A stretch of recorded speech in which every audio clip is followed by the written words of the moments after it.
Do you have it really downloaded to or not? Oh, I did not. All good. It's in my office though, so if you want to come follow me after class. I don't need it that bad. Okay. It's only just like a 5-minute walk after this. Okay. Yeah.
All right, it's 5:30. Let's go ahead and get started. All right, good afternoon, everyone. How's everyone doing? Pretty good. On the eve of spring break. Hopefully everyone's ready for spring break. I know I am. Okay, so plan for today is we're gonna finish up our lecture notes on finite element forms. Kind of just put a nice little bow tie on this before we go to spring break. So I think we stopped right in the middle of an example last time, so we'll finish that up first thing today, and then we'll move on to the rest of the class. We'll talk about Gauss quadrature. Okay. All right. Any questions I can answer before we get started for today? Okay, all right, so let's go ahead and pick up where we left off. Okay, so last time we were here, we were doing this example up here. So I'm just going to scroll up just so you can see, but don't feel like you need to write any of this down again. You've already written it down. So we're looking at a very simple 1D elasticity problem. So you have basically a rod here that's being exposed to a compressive force on the right-hand side. We have a fixed support on the left. Right. What we're saying is that the rod is exposed to a body force of 2 newtons per meter. It has a constant Young's modulus of 5,000 pascals and a varying cross-sectional area. So cross-sectional area here varies according to the function 1 plus x squared over 400. Right. Total length of the rod is 20 meters. And what we want to do is we want to find a finite element solution to this problem with 2 elements. And so the first element spans from x is equal to 0 to x is equal to 5. Second element spans from x is equal to 5 to x is equal to 20. Okay, so basically this gives us a chance to run through our process twice. And so for both of the elements here, we are computing its element stiffness matrix and its element forcing vector. Okay, so we started doing that for the first element. So for the first element, we computed our element stiffness matrix. We plugged into our 2x2 matrix here with the shape function derivatives. We plugged in for the Young's modulus and the cross-sectional area. We got that. Okay. And then we computed the element forcing vector, which for this element, because it does not have the Neumann boundary condition, only has contributions from the body force. Okay. Okay, so then to give you guys some more practice, let's look at the exact same thing, but for the second element. Okay. Okay, so let's look at element 2.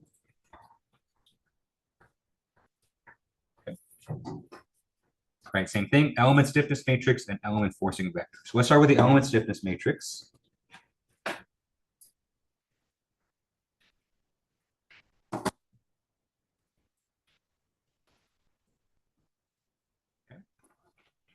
For element stiffness matrix for a 1D boundary value problem, we're going to integrate from x1 to x2 of our 2D, our 2 by 2 matrix here, which is dn1 dx, dn1 dx, right? dn1 dx, dn2 dx, dn2 dx, dn1 dx, and then dn2 dx, dn2 dx, okay?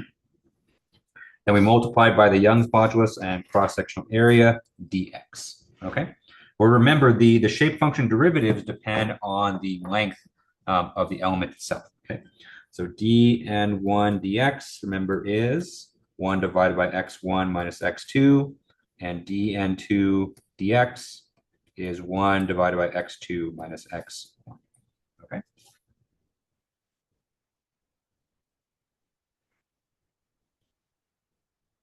Okay, so it's just a matter of plugging in for this expression here for element 2, right? So for element 2, right, element 2 goes between x is equal to 5 to x is equal to 20. And so that means for element 2 here,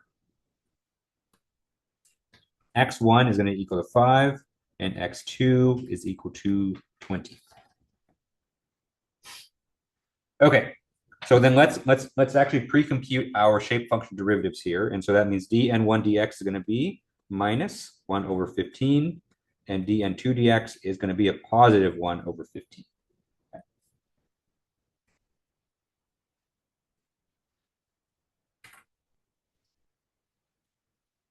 Right, we multiply them together, so every term in the element stiffness matrix is shape function derivative squared. So it'll help us if we compute 1 over 15 squared first. Okay, so 1 over 15 squared is actually equal to 1 divided by 225. Okay, and so the top left entry, the bottom right entry are both going to be positive. Top right and bottom left are going to be negative. Okay. All right, so let's go ahead and plug all of that in, and just noting that, remember, E is constant here. So E we're going to pull out in front. All of the entries of our matrix here are also constant, so we're going to pull that out of the integral as well. Okay, so we have a 5,000 from the Young's modulus multiplied by positive 1 over 225 minus 1 over 225 minus 1 over 225 and then 1 over 225. Okay, integral from 5 to 20 of 1 plus x squared over 400 dx.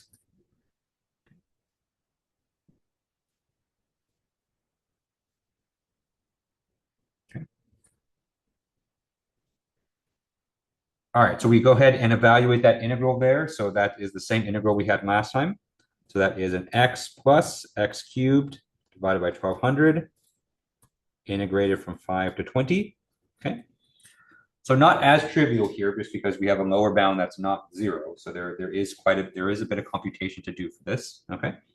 And then for the matrix, we multiply 5,000 into there. So we have 5,000 divided by 225. Unfortunately, that is not a very nice number. And so if we do so, we get 200 over 9 minus 200 over 9 minus 200 over 9, and then positive 200 over 9. Okay.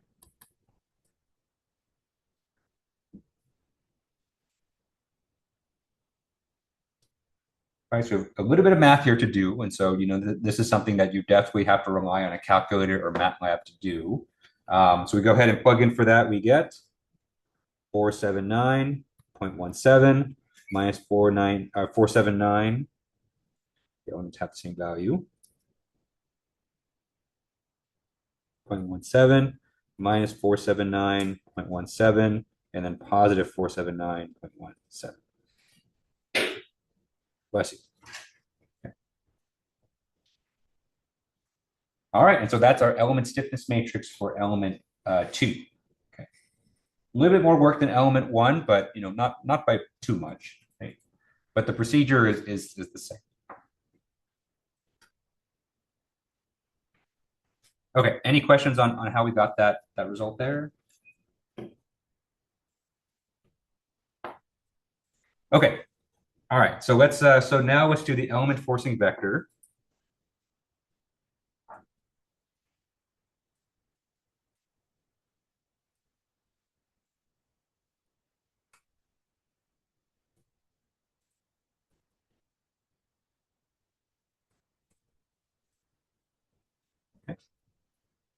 Remember, our element forcing vector has two contributions. So there's a contribution from the body force and a contribution from any Neumann boundary conditions. Okay?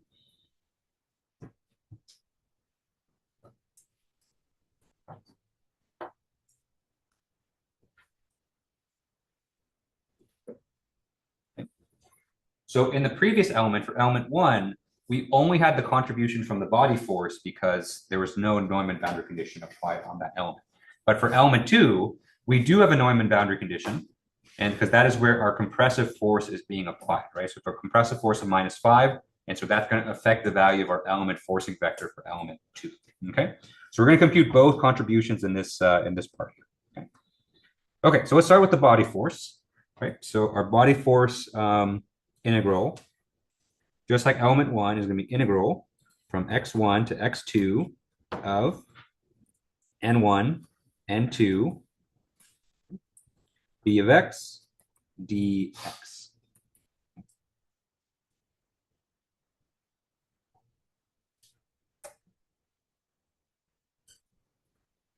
All right, we're in this problem, n1, n2, let's write out their functions again. Remember, n1 of x, right, is, let's see, x2 minus x1 divided by, or x cubed, x2 minus x, excuse me, divided by x2 minus x1. And then n2 of x is equal to x minus x2, x minus x, x minus x, x minus x1, sorry, I'm tripping, divided by x2 minus x1. Okay. So those expressions for the shape functions, those are valid for any one-dimensional element, right? So, definitely commit those to memory, or just kind of have those on hand for any problem that you do. Okay. And then for this particular problem, our body force term, b of x, is just a constant 2.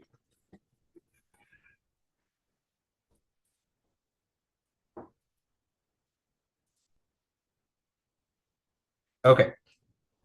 So we plug in all those expressions. We plug in for x1 and x2 for this element. We get minus 2 over 15, integral from 5 to 20 of this column vector here of, let's see, x minus 20 and 5 minus x.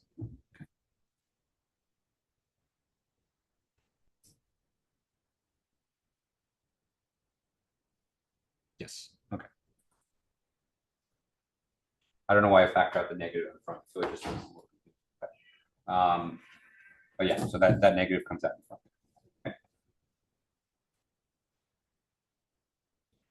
Okay. All right, so we have an integral to do, so let's go ahead and evaluate this integral here. Okay. All right, so we have to integrate both entries of the vector here. So we integrate both entries. We get minus 2 over 15 multiplied by the vector x squared divided by 2 minus 20 times x. And then we have 5 times x minus x squared divided by 2, evaluated from x is equal to 5 to x is equal to 20.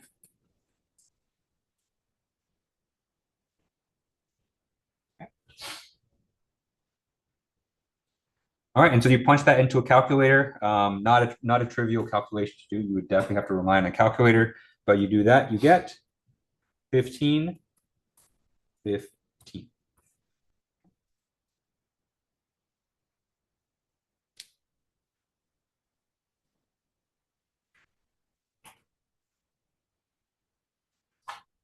Okay. So once again, the same as element 1, we have a contribution from the body force that's essentially constant, right? And so the entry at x2 and x1 or x2 and x3 are the same, right? And that makes sense because if you look at our body force term, our body force term here is a constant. It's just a constant 2 throughout the entire body of the rod. So this does not change, right? So the fact that our body force is constant, it makes sense that both entries of our element forcing vector that comes from the body force is the same at both nodes.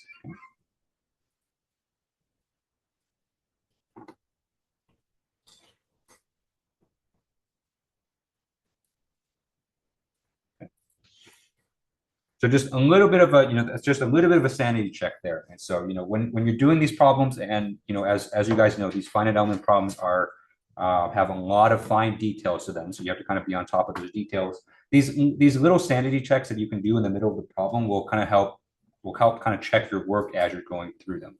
I find that it's really helpful. If I'm going through a problem and something doesn't quite make sense, then I can go back and check and see if I made a mistake. Okay. So that's something just kind of you can do where, you can say my body force here is constant. And so that means that our element forcing vector should be constant as well. It should be uniform because it's that body force is the same everywhere. Okay. All right. But for this element, remember, this is not the only contribution to the element forcing vector. We also need to include the Neumann boundary condition as well.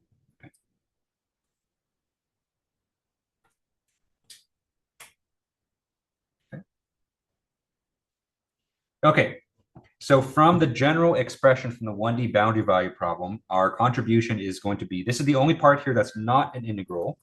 Okay, so we have n1, n2 multiplied by a multiplied by t bar, okay, and everything here evaluated at the location of the Neumann boundary condition. So there's no integration here, thank goodness, okay? The tricky part with these Neumann boundary condition terms is that you have to plug in the right value of x into the terms of the parentheses, okay?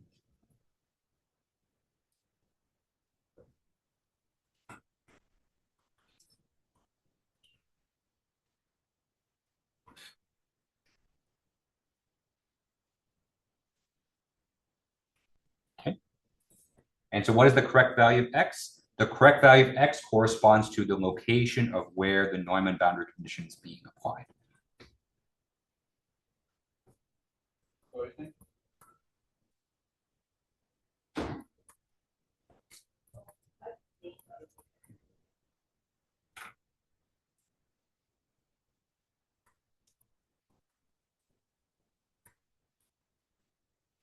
Okay. Okay, so we're basically just evaluating these terms here at a single point. It's not something we're integrating over our elements, okay? So let's scroll up here and let's look at our problem one more time. Okay, and so you can see here that our Neumann boundary condition is being applied on the very right-hand side of the domain here, okay? And so you should always ask yourself, when you have a Neumann boundary condition, what is the value of x at this location here?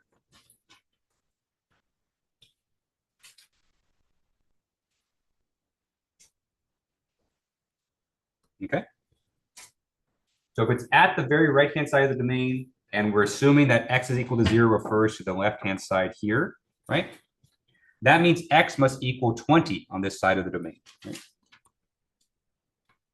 Okay. So that means in our element 2, which we're applying here, and we can see that x is equal to 20 is part of the domain for element 2, right? So it's actually included in our element. That means we're going to evaluate every term in that Neumann boundary condition term at x is equal to 20. Okay.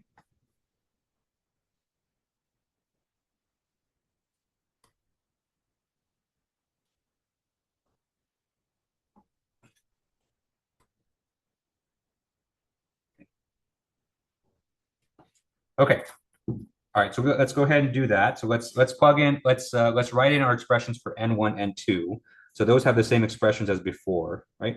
So n1, n2 are going to be x2 minus x divided by x2 minus x1, and then x minus x1 divided by x2 minus x1. Okay.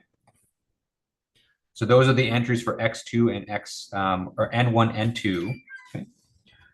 Our expression for a here is 1 plus x squared divided by 400. Okay. And then t bar has a value of 5. Okay. Minus 5, excuse me. Okay, and so everywhere we see x, we're going to plug in x is equal to 20. Okay. And of course, we have to plug in for x2 and x1 as well. Okay, so let's go and do that. So first up there, we have x2 minus x, and so that's going to be 20 minus 20 divided by x2 minus x1, so that's 20 minus 5. Okay. Next, in the second entry of the vector, we have 20 is equal to x. x1 is 5 divided by 20 minus 5. Okay. Next, for the area, we have 1 plus x squared over 400. So we are once again going to evaluate that at x is equal to 20. So 1 plus 20 squared divided by 400. Okay. And whole thing multiplied by minus 5. Okay.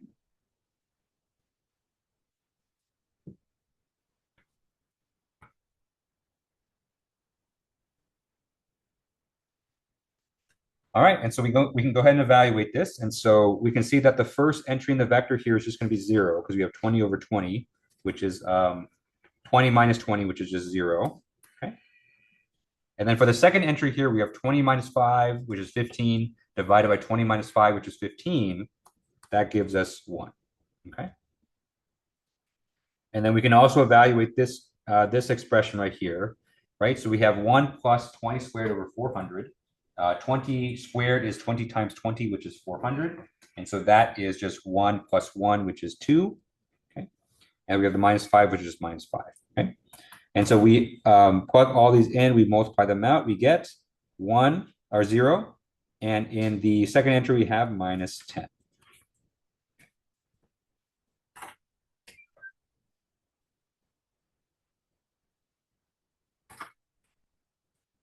All right, and so that's it. And so now that we have this contribution, we have the contribution from the body force term, which is just 15, 15. And so we add them together.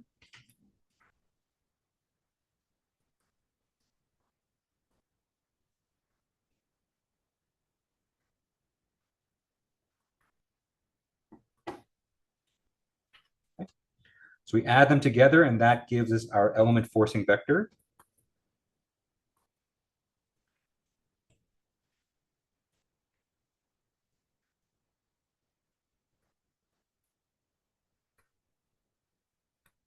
For element 2.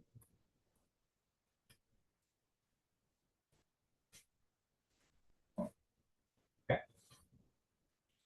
All right, so we have 15, 15 plus 0 minus 10. And so that gives us an element forcing vector of 15 and 5. This FE2.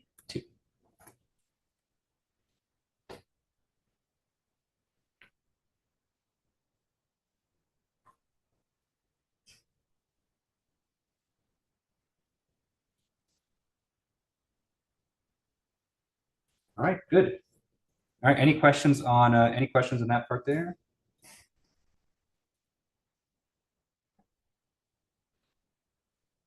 All right, so now that we have the element stiffness matrix and the element forcing vector for both of our elements, now it's time for our, something that should be very familiar to you. We need to assemble these together.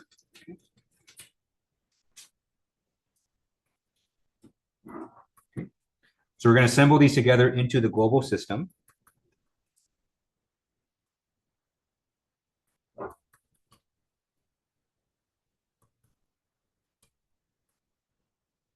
Okay. So this process works exactly the same way as we did before, with the added caveat that we need to also add the contributions from the element forcing vectors as well. Okay. Okay. So for this problem here, we have 2 elements and 3 degrees of freedom. So that means our global stiffness matrix here will be 3 by 3.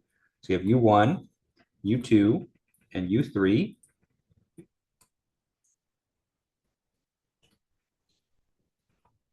This is equal to the element forcing vector. So I'm going to leave that empty for now, just because we're going to add the contributions to it as we kind of add them there.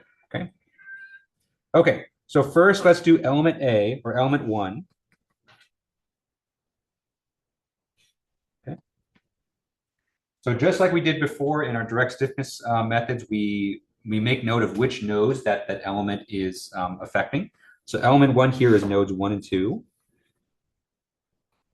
Okay.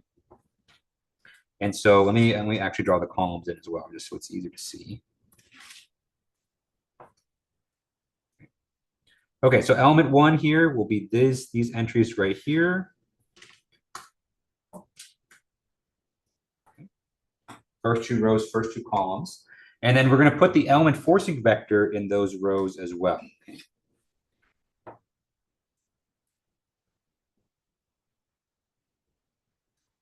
All right, and so if we add those entries in, let's just write them in just because it's, it's fairly straightforward.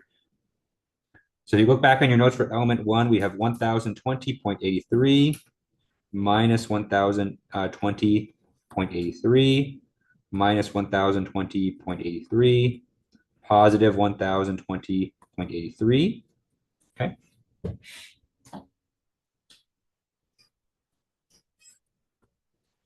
And then our element forcing vector for that element was just 5 and 5. Okay.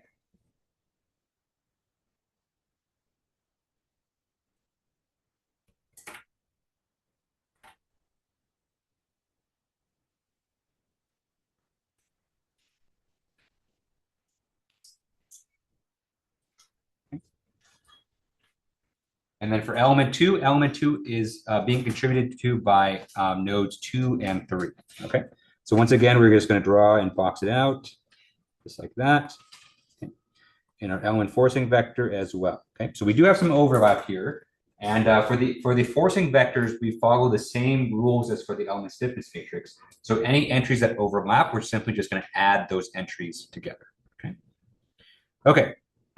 All right, and so for the stiffness matrix here, we're going to add a plus 479.17 minus 479.17 minus 479.17 positive 479.17. Okay. And then for a forcing vector, we're going to add our contributions there. So we're going to add a plus 15 for the second row. And then for the bottom row, we have just a positive 5. Okay. And then just like before, any entries here that aren't circled, we're just going to put a 0 in for that.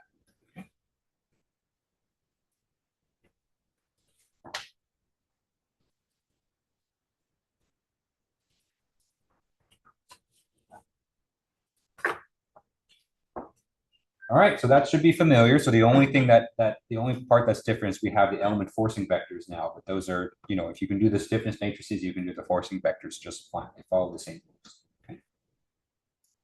Any questions on the assembly? Okay, all right, so last thing we need to do is we need to apply our Dirichlet boundary conditions.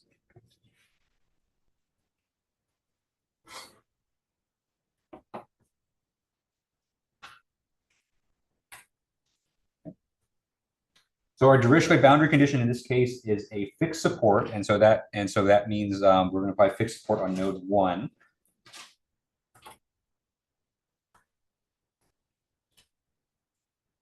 Okay. So just like we did with the direct stiffness, we're going to do the exact same thing, and so we're going to use the row replacement technique, right? And so we're going to place the first row here, and so the first row we're going to change to 1, 0, 0, and then right hand side we need to make sure we change that to a 0 as well. Okay.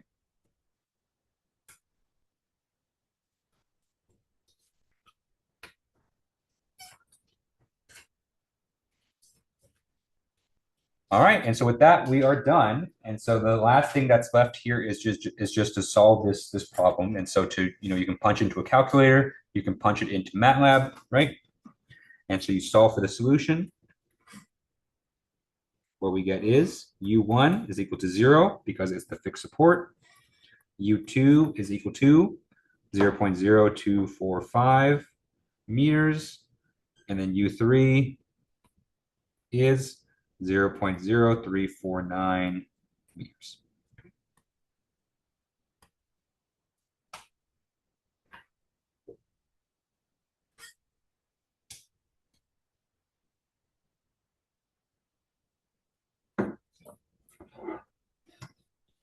All right, any questions on the end of that example there? Okay, all right, so that's finite element forms in a nutshell. And so, that's basically kind of the method that we'll be using. We will be kind of moving on to 2D problems and eventually isoperimetric problems as well. That's kind of the plan for after spring break, in addition to the final project. But before we kind of move on to that, we do need to learn kind of one important mathematical technique called Gauss quadrature.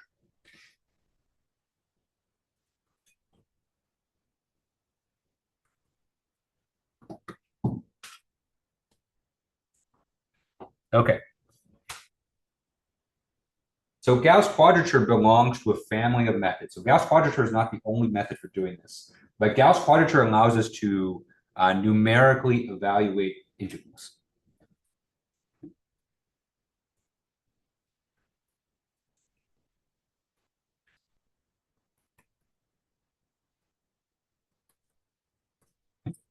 Whereas I like to think of it sometimes as integrating without actually integrating.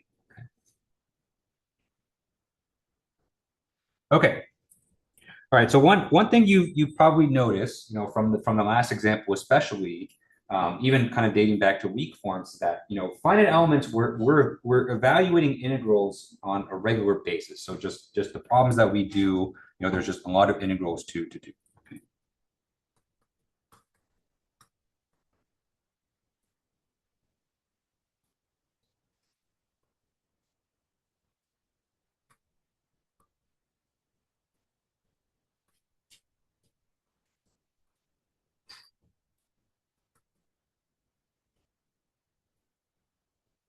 Okay.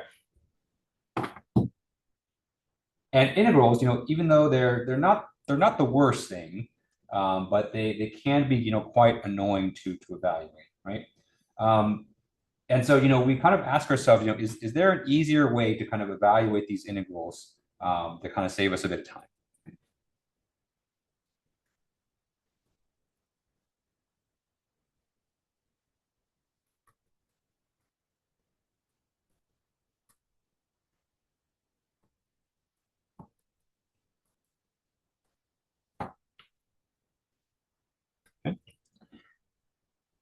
And in fact, you do need to find a better way because if you are writing code that's going to evaluate integrals, which you are all going to do, that's what the final project entails, right?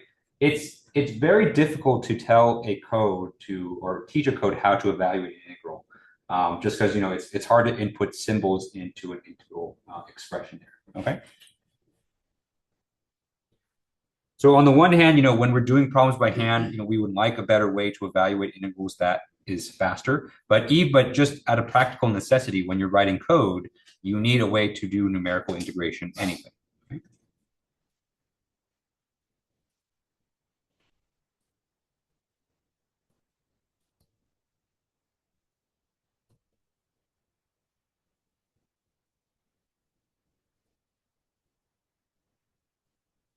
Okay.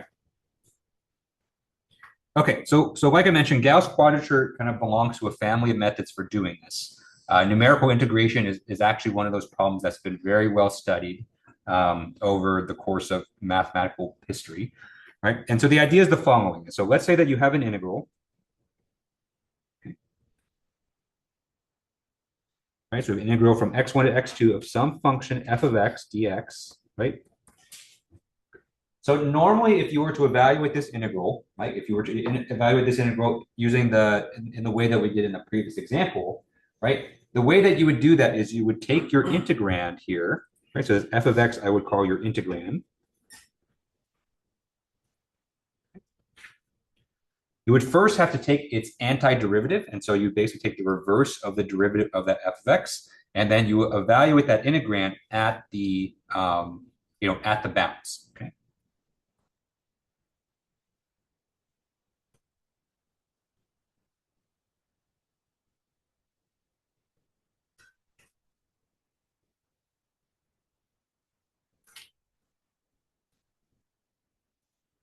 okay?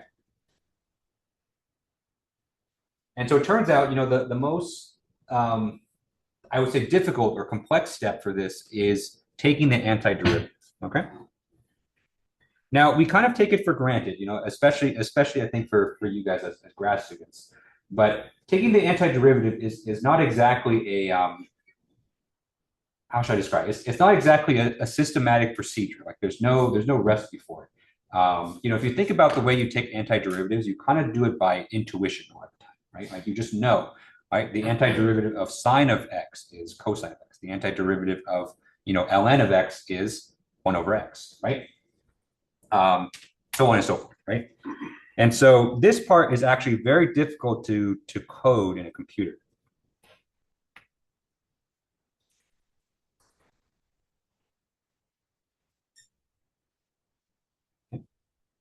And I know nowadays it's different, right? And so ChatGPT obviously can compute antiderivatives. I have no doubt about that. But I'm talking about like procedural programming. So I would say traditional programming. If you're writing MATLAB code, Python code, C++ code, that's not exactly something you can tell a computer to do given an arbitrary mathematical expression.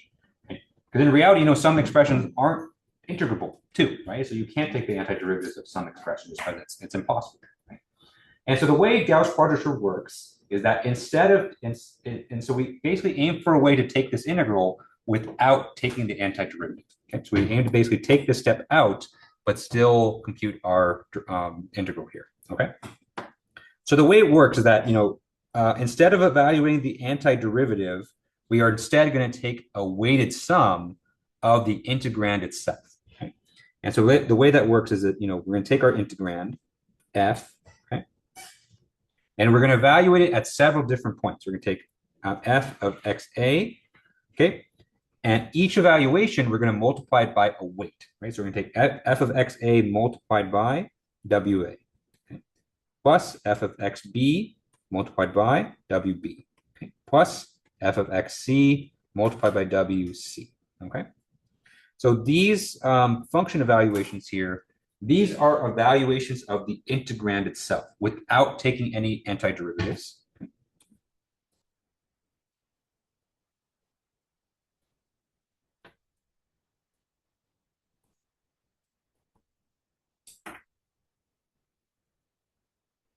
Okay. So you're not taking any antiderivatives, you're just taking the integrand just as it is and evaluating at specific points, okay? And then these W's here are what we call weights. They're different than the weighting function. I use the term weighting function for our weak forms, but these are actually just coefficients. So these are just numbers that weigh the different function evaluations.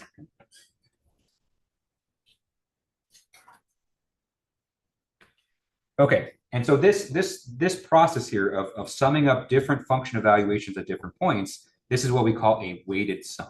Okay. So the idea with Gauss quadrature is to evaluate an integral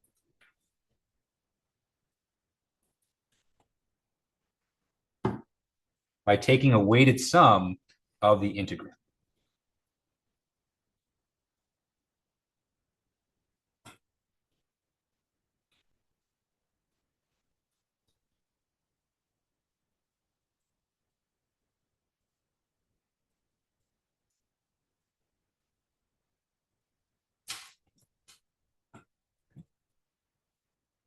So that's essentially the strategy. Okay. And in fact, this concept, probably should not hopefully be totally unfamiliar to you guys. And so, probably the first time you learn how to integrate, you learn that the integral is simply just the area under the curve, right? So you have a curve, you take the area, that is the integral essentially, right? And the first way you probably computed the area is you did something called a Riemann sum, right? So this is essentially the same idea as a Riemann sum. It's just way more optimized than the Riemann sum.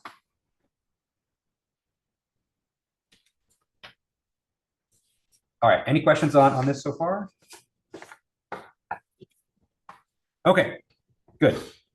Okay, so then the question is, how do we compute Gauss quadrature, or how is Gauss quadrature different than a Riemann sum? Okay, so a Gauss quadrature aims to evaluate this integral in as few function evaluations as possible, right? Because you can think about it, the more you have to evaluate your integrand, the more costly and the more annoying it's going to be, okay?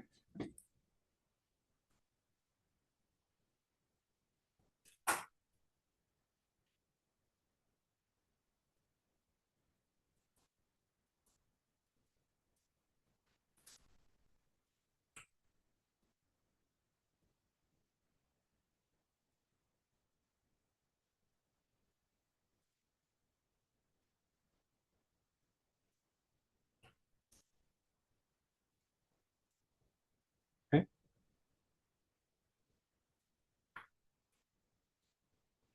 Because generally that's a good thing, right? So you don't want to evaluate your function too many times. Otherwise, then you're just doing a lot of work for nothing, right?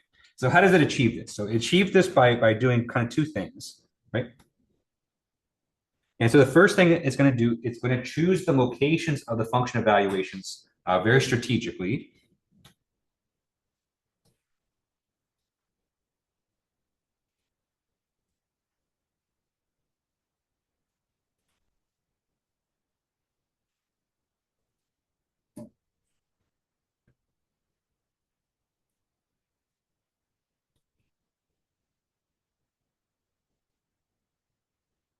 Okay.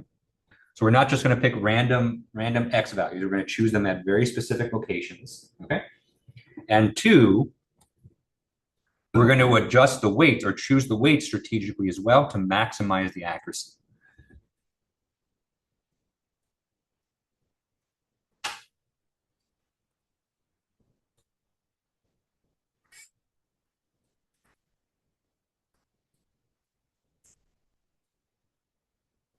Okay. So there are proofs. There are proofs of what I'm going to show you. I'm not going to show you the proofs because that's more subject for the math class. But I'm for a math class. But I'm just going to kind of show you the results. Okay. Actually, technically, there's a third thing, right? And you can argue the third thing is the most important, right? And so the third thing is that we're going to limit our integration bounds to -1 to 1.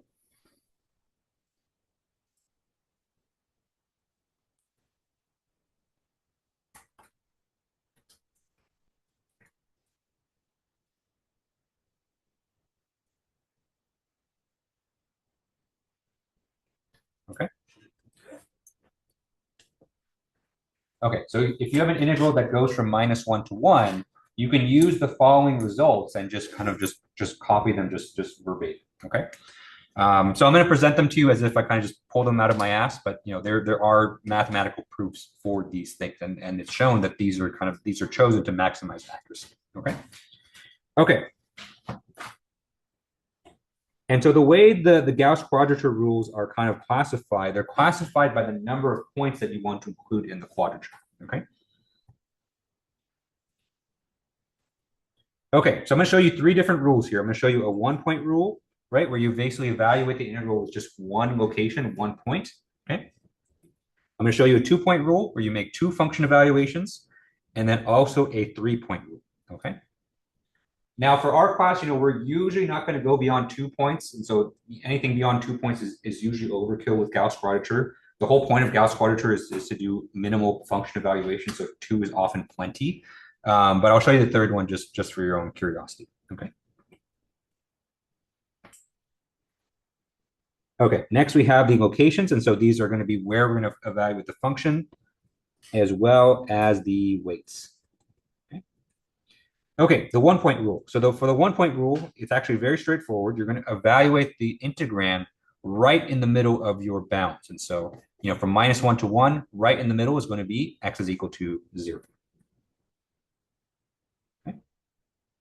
And the weight for that evaluation is actually going to be 2. Okay. So the 1-point rule is very simple. So you evaluate your integrand at the middle, at the midpoint of your domain, you multiply by 2, and that's your integral. Okay, so for the 2-point rule, our first evaluation is going to be at -1 over root 3. Our second location is going to be at +1 over root 3. Okay. And our two weights here are actually equal. So weight 1 and weight 2 are both going to be 1. Right.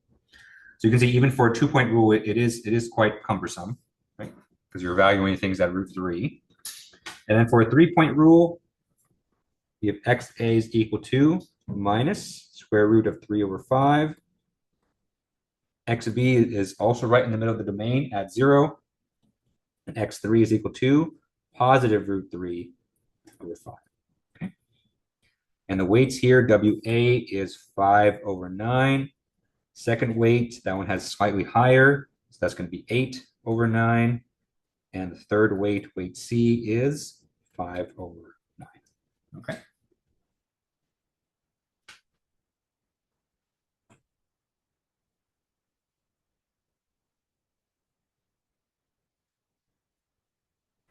Okay, so you can kind of see why no one does a 3-point rule, because it's a little bit too cumbersome. It's a little bit overkill most of the time.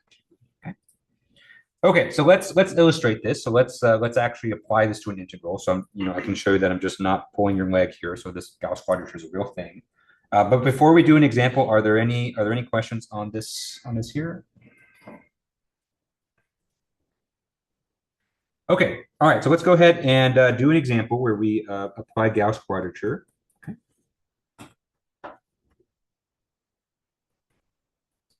Okay, so let's evaluate the following integral. So we have integral from -1 to 1 of 3x squared minus 2 dx. Okay. And let's say that we want to evaluate it using a 2-point Gauss quadrature rule.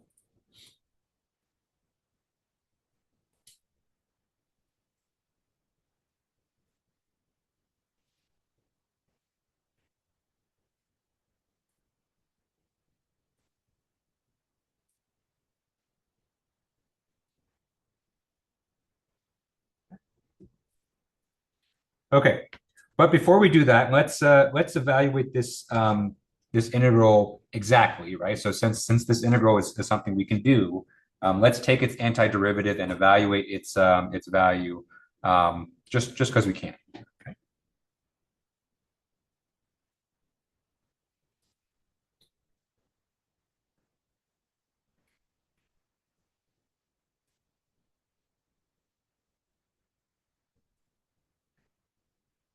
Okay, so we evaluate this normally. We take the antiderivative, we get x cubed minus 2x, evaluate from -1 to 1. Okay. All right, so in 1D, it's not that big a deal. We can do these integrals just fine. And so we plug in for everything here. We get 1 cubed minus -1 cubed, so that is a positive 2, minus 2 times 1 minus -1. So we have basically 2 minus 4, which is minus 2.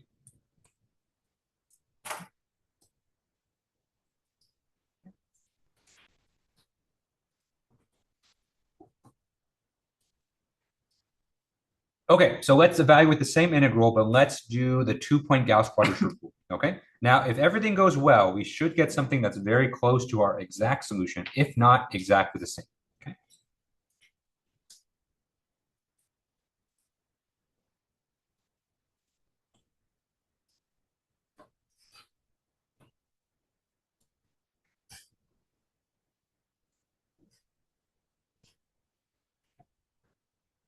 Okay, so remember, for Gauss quadrature, we're not going to take the antiderivative. We're just going to evaluate the integrand exactly. Okay. Okay, so our integrand in this case is 3x squared minus 2. Okay. And so we're going to evaluate that integrand at x is equal to minus 1 over root 3 and then positive 1 over root 3. Okay. Okay, so first we have the value at x is equal to -1 over root 3. Okay. So plug that in, we get 3 multiplied by 1 over -1 over root 3, quantity squared, okay, minus 2. Okay. We took no antiderivative, we just evaluated the integrand at that location. Okay. And the weight here is 1, right? So remember, we have to multiply by our weights, don't forget that. Okay. Plus, same integrand, but evaluate it at positive 1 over root 3. Okay. All right, so we get 3 multiplied by 1 over root 3, quantity squared, minus 2. Okay. multiplied by the weight, which is 1. Okay.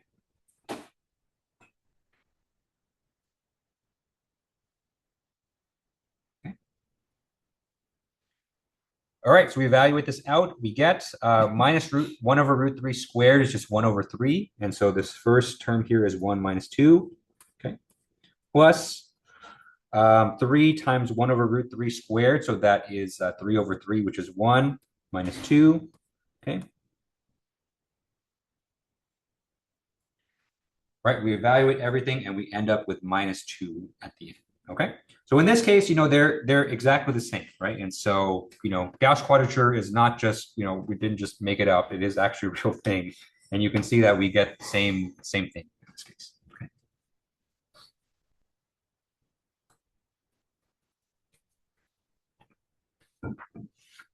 All right. Any questions on this example here? What was the weight when we only have one? Sorry, we have 1 point. So 1 point, the weight is 2. Okay. Yeah. Thank you. Yeah. Actually, one thing you can see here is that, if you look at the weights and you sum them all up, for all 3 cases, the sum of the weights is equal to 2. Yeah. And that's not a coincidence. And so that is always going to be the case, at least for one-dimensional integrals. Yeah. So if you're ever not sure, just make sure the weights all sum up to 2. Yeah. Mm-hmm.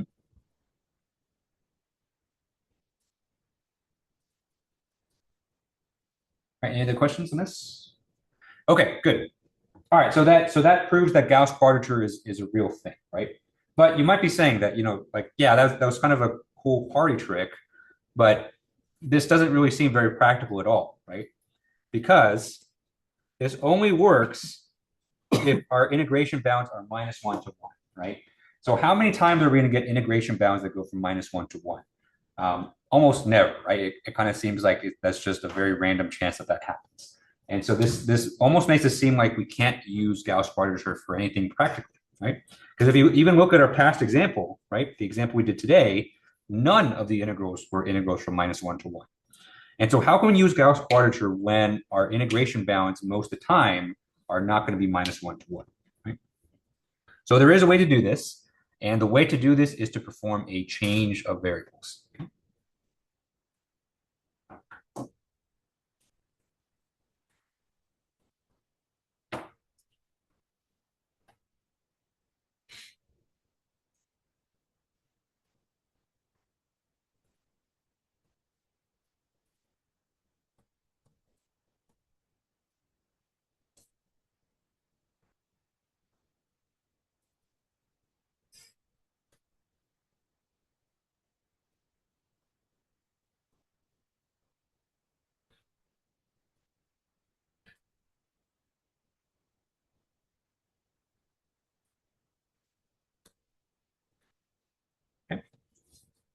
Okay, so if we have a generic integral, so let's say we have an integral from any two bounds, right? We have integral from x1 to x2, okay, f of x dx, right? Where x1 and x2 are something other than -1 to 1, right?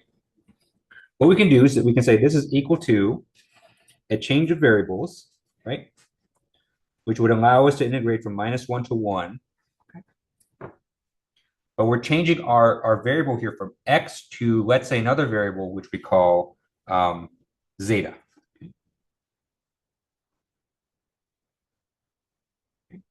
So that means our integrand now is going to be f of x of zeta multiplied by dx d zeta d zeta. Okay. Right, where the thing on the integral on the right, these integrals are going to be equivalent to each other. But the integral on the right, obviously, we perform a change of variables from x to zeta.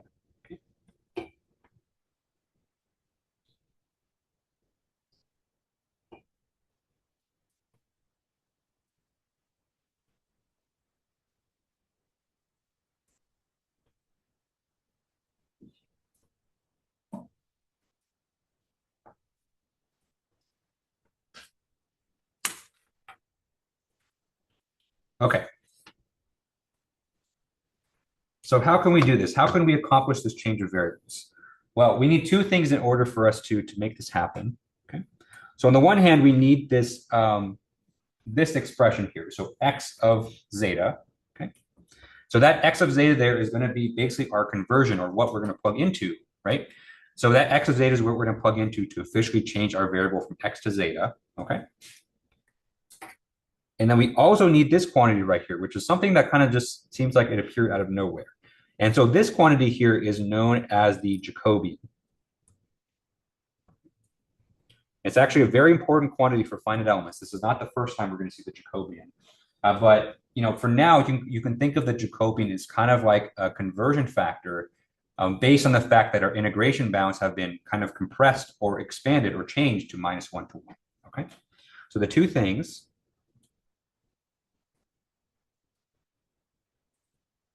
needed for change of variable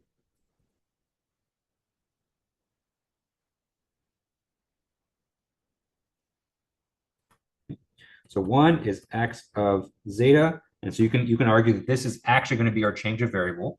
Okay. So this is what we plug in for x in f of x to change variable to zeta. Okay. All right, and you're going to see that that's actually pretty straightforward to obtain. Okay. And then two, we need dx d zeta, okay, which the way that we're going to obtain it is actually from x of zeta. So you can see that we're just taking the derivative of x with respect to zeta. Okay, so this is called a Jacobian. Okay. I think it's been like 13 years since I first learned this, and I still don't know if I'm pronouncing it right because that's just how I've been taught. But I found out that a lot of these old mathematician names I've been pronouncing incorrectly for all these years. But it looks like it's pronounced Jacobian, so that's what I've just been doing. Okay. And so the Jacobian, you can think of it as like a conversion factor.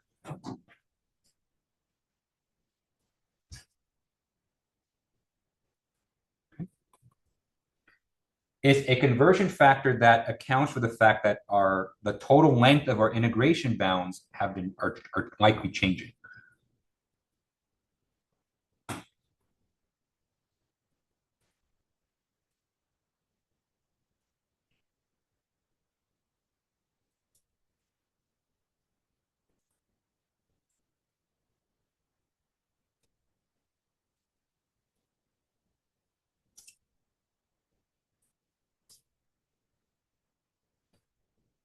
Okay. Okay, so that's the two things that we need and kind of the purpose of what they do. Okay, because I know that you mentioned like change of variables, change of coordinates. It's a little bit intimidating, but what you'll see hopefully is that I think once you kind of know like all the ingredients, all the components that go into this, it becomes a little bit less intimidating. Okay. Okay. All right. So let's actually get into the details. So how do we actually determine our change of variables here? Okay. So there's a lot of ways that we can go about this. But one way that we can do this that's kind of consistent with everything that we've been doing is we can use the same linear shape functions that we use for our finite element problem. Okay, because eventually, you can kind of look ahead a little bit that we're going to use this technique to evaluate our integrals that come out of our finite element form, right? And so one way that we can kind of incorporate that is to use the same shape functions to perform a change of variables from x to zeta. Okay.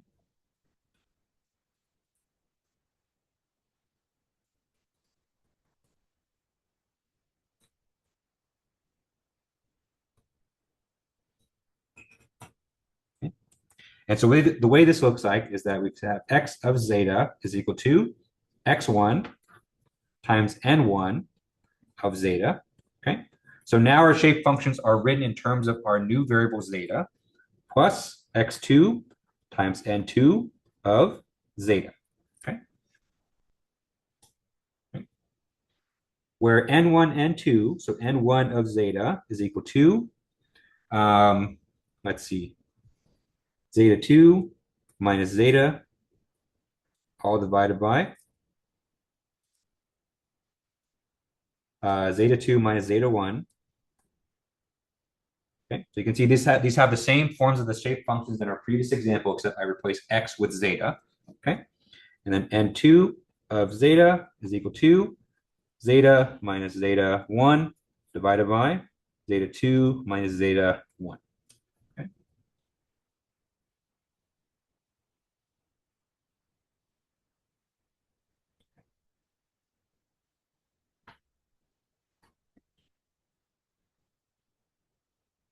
Except we can actually simplify this a bit more, right? Because remember, we're performing a very specific change of variables where we're changing it, performing a change of variables to make sure our integration bounds go from -1 to 1. Okay. So in that sense, we know exactly what zeta 1 and zeta 2 are going to be, right? So zeta 1 has to be -1, and zeta 2 has to be +1, right? Because remember, we're performing a change of variables so that we can do Gauss quadrature. Okay. And so if we plug that in, what we get is n1 of zeta is equal to 1 minus zeta divided by 1 minus 1, which is 2. Okay.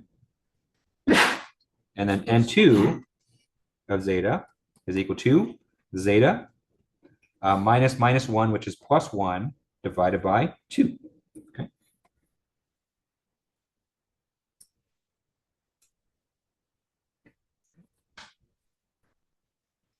All right, so you can go ahead and plug these in up here. Okay. And then voila, right? And so then you perform your change of variable. So as long as you take this, you plug it in for x in your original function integram, you've changed your variable from x to zeta, which is exactly what we want. Okay. Okay. And then finally, before we do our last example, let's compute our Jacobian.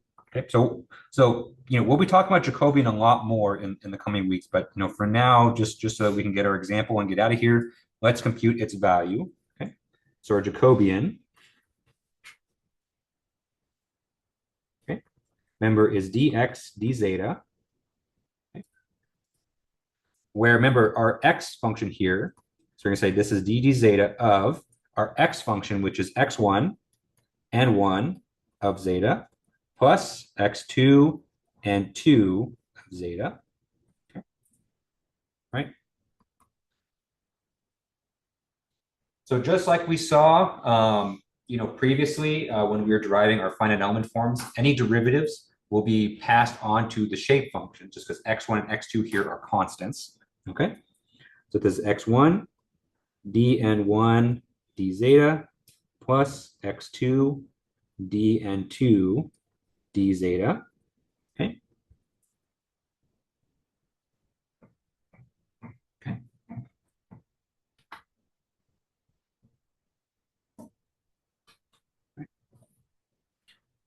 We plug in for the shape functions here. We take their derivatives. Our derivatives here are just constants. Okay.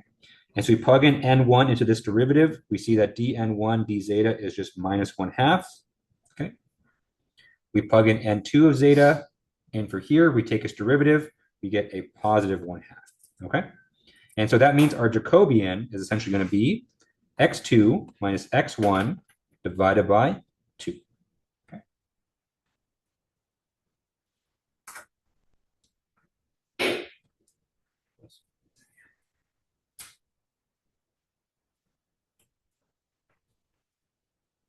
And before we do our example, I do want to kind of highlight this because even though it looks like a very simple expression, there's a lot of meaning kind of hidden in between there, right? And so if you look at this, right, and we think of the fact that our Jacobian is a conversion factor, right? That accounts for the fact that our integration bounds are changing, right? If you look at the numerator, right, our numerator for this expression is x2 minus x1, right? If you think of x2 to x1, that x2 minus x1, remember x1, x2, those were our old integration bounds. Right?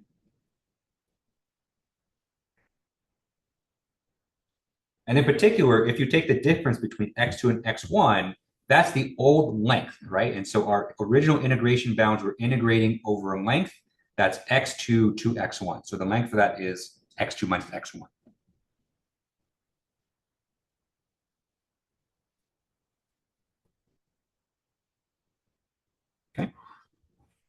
Versus if you look at the denominator, the denominator in this case is a humble 2, right? Which by itself you may not think too much about, right? But if you think about our new integration length, right? Remember, for Gauss quadrature, we're integrating from -1 to 1, right? What is the length in between -1 to 1? It's 2, right? And so our denominator here, this is our new integration length. Okay. Okay.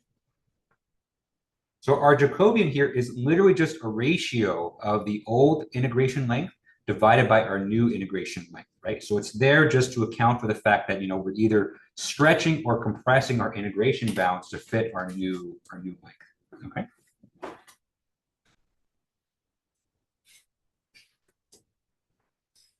Okay, any questions on that before we do an example? Last example before spring break. Okay, all right, so let's do an example just to kind of show how this whole process works. And in fact, let's do an example from the previous one that we did before. Okay, so let's evaluate. Okay, so this is what we evaluate. Make sure I spelled that correctly. Okay, so we're going to evaluate this integral here, 200 integral from 0 to 5 of 1 plus x squared over 400, okay, dx. Okay, so this is an integral that we did, I don't think we did it today. I think we did it on Tuesday from the previous finite element example, okay? And so what we want to do is we want to evaluate this, okay? And let's use a 2-point Gauss quadrature.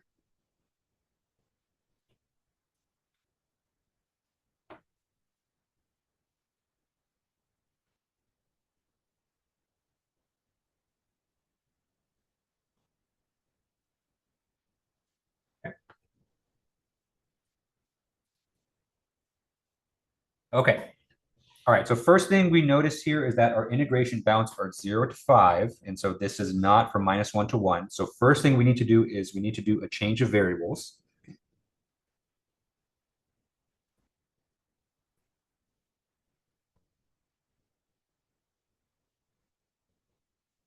Okay.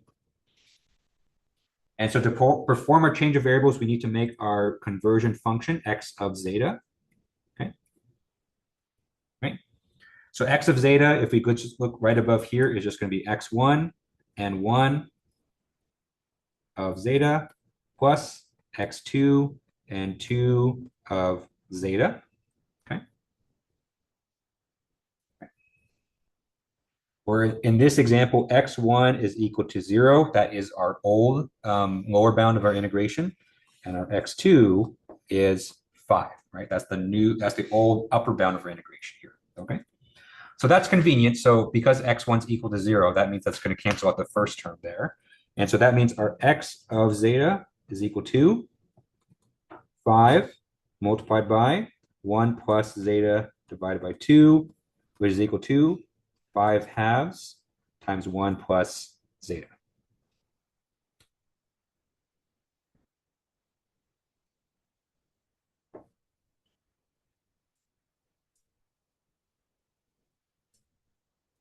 Okay.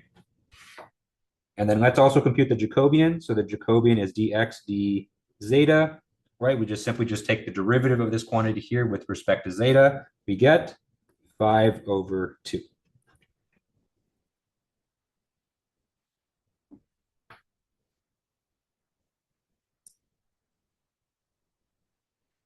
Okay, good. So now we have both ingredients here. Let's go ahead and plug these in. So let's use our conversion function here and evaluate our new integrand. Okay. Okay, so plug this into our integrand.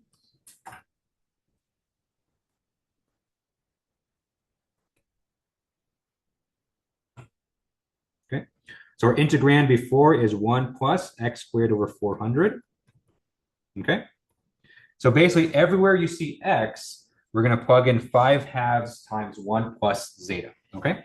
So our new integrand here is going to be 1 plus quantity, 5 halves times 1 plus zeta, quantity squared divided by 400. Okay. So thus we've essentially eliminated x from our equation. Now we're integrating over zeta. Okay, so let's go ahead and plug all that in and then evaluate our integral here. Okay. Right, so our integral here is now 200. Integral from -1 to 1 of 1 plus 5 halves 1 plus zeta quantity squared divided by 400.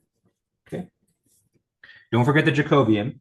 Jacobian here is 5 over 2 dx. Okay.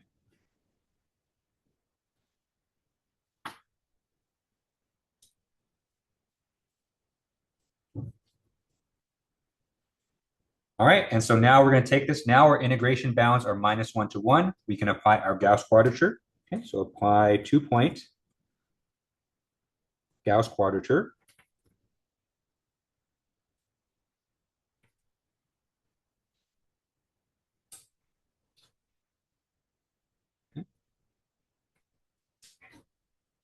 All right, and so we're going to evaluate this at zeta is equal to -1 over root 3 and +1 over root 3, weight of 1, add them together.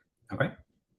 Okay, let's do this first, actually. Let's take this weight here and then, or Jacobian, and let's multiply it out in front. And so this is going to be 500 multiplied by 1 plus 5 over 2, 1 plus, I say 1 minus 1 over root 3, quantity squared divided by 400, okay, plus 1 plus 5 halves, 1 plus 1 over root 3, quantity squared divided by 400. Okay.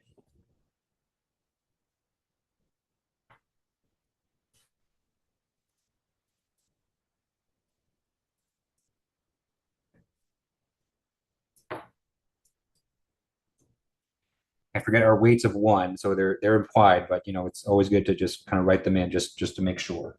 Okay.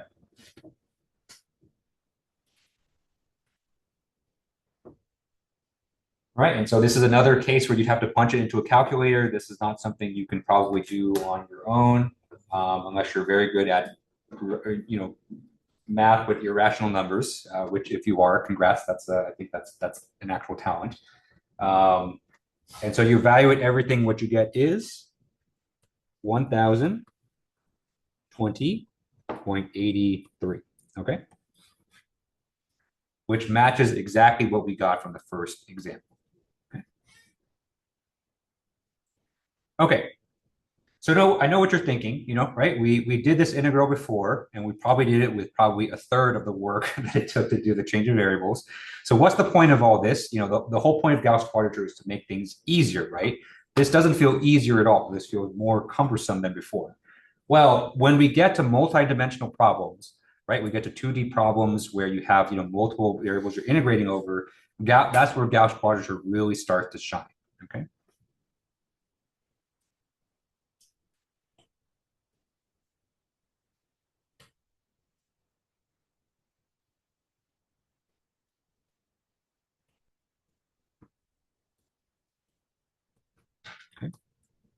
So in 2D and 3D, those integrals get very kind of nasty, especially when you have, functions of x, functions of y, you're integrating over multiple variables, you're doing it for like a 3x3 matrix, right?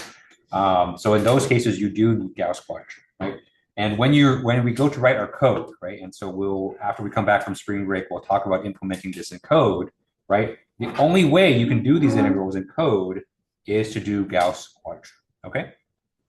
One final note before we head out for today. I know the two examples that I did here makes it seem like Gauss quadrature is perfect. It gets you the exact right answer, but that's not always true. Okay. So at the end of the day, Gauss quadrature is an approximate method. It doesn't always get you the exact answer for the integral.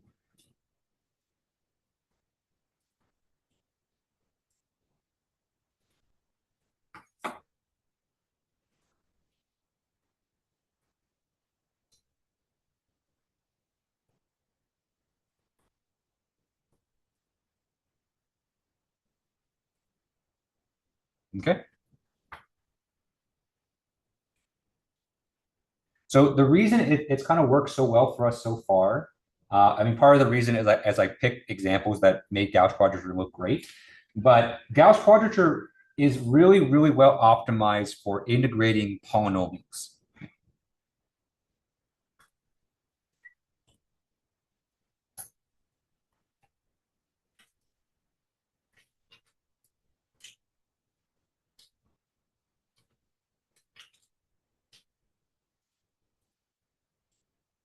Okay. When you try to integrate things other than polynomials with Gauss quadrature, the accuracy kind of really starts to break down, right? So anything involving sine, cosine, things like that. Okay. And the rule for Gauss quadrature is if the order of your polynomial is less than or equal to the number of points that you use, then you will get an exact answer. Okay. Although that part is kind of just trivia, but it's kind of good to know. Okay. So if order less than number of Gauss points,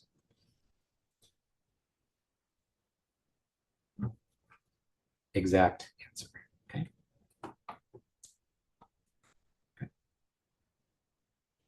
So that last point, that's just trivia. Okay. But the real reason we use Gauss quadrature in finite elements has to do with how we approach these finite element problems, right? Remember, in finite elements, we have to make an assumption on the functional form, right? That's something we did kind of very early on. And what did we say what did we say before about what we typically choose for FEA? The functional form that we like to use is polynomials, right? And that's true even in 2D and 3D as well.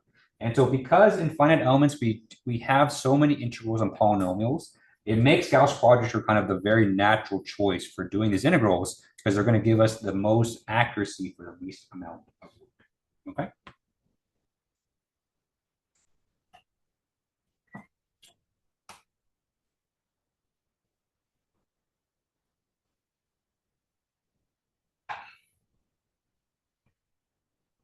Okay, so that's kind of the motivation and the reason why we use Gauss quadrature is that we just end up in situations where we're integrating polynomials.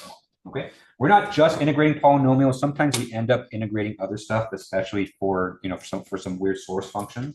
But because of the way we choose our shape functions, we just end up in this situation. Gauss quadrature just kind of works the best for that. Okay. All right. Any final questions before we wrap it up for spring break? Okay, all right, so that's all the time we have for today. So thank you guys for coming today. Hope you guys have a good, restful spring break. Try not to think about work too much, but I know, I know that's kind of impossible sometimes. But hope you guys all have a good spring break, and I will see you on the other side.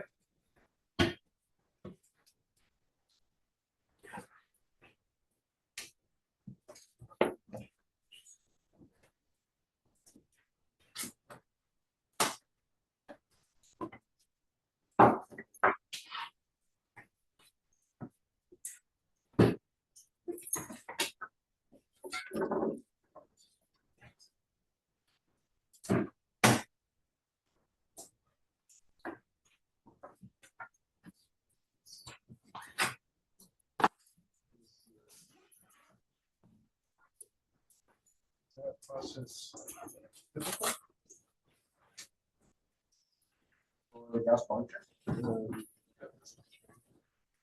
Yes. Yeah. So the shape functions are always going to have this.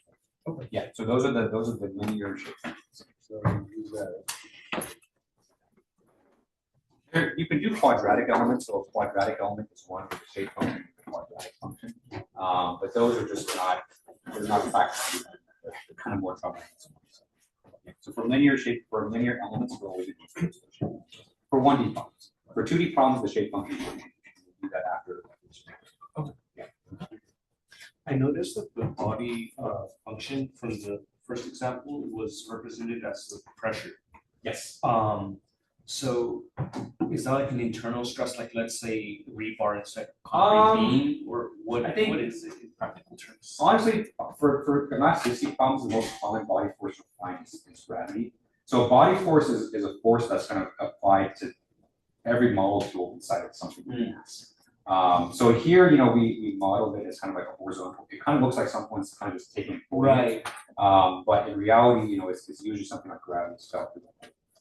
But you can use it to model something that's kind of gravity kind of pull. It's like a force that's experienced by every point in the structure. Oh, Like it's in a field.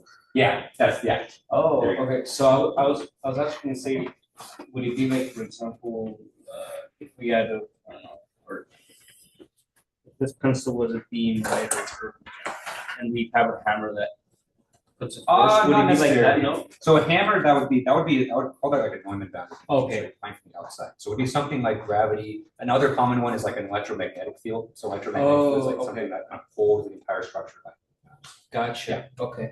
They're not that, gravity's always there. So gravity's always Right. really common. But then other fields are, not as common.